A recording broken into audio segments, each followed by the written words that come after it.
ખાતે blood donation કેમ્પનું આયોજન કરવામાં આવ્યું. આયોજિત કેમ્પમાં GK general hospital Bhuj blood બેંકની ટીમ હાજર રહી હતી અને ઉપસ્થિત દાતાઓનું બ્લડ સ્વીકારવામાં આવ્યું.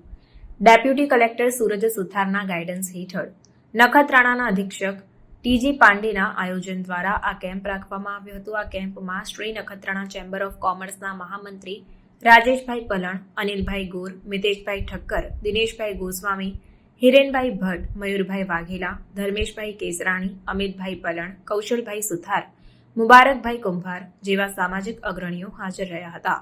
આ કેમ્પમાં 4900 સીસી રક્તદાન એકઠું કરવામાં આવ્યું હતું. જય ગોગા ટી સ્ટોલના અનિરુદ્ધસિંહ જાડેજા દ્વારા બ્લડ ડોનેશન કેમ્પમાં ડોનરોને નિઃશુલ્ક ચા, કોફી તથા બિસ્કિટની વ્યવસ્થા કરવામાં આવી હતી.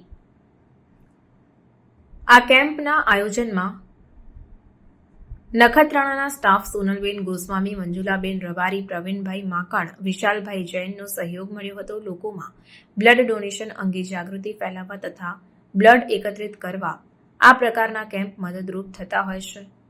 એક રક્તદાતાના કારણે કોઈકની અમૂલ્ય જિંદગી બચી જતી હોય ત્યારે રક્તદાન મહાદાન છે. આ વિશે ડોક્ટર પાંડેભાઈએ માહિતી આપી હતી.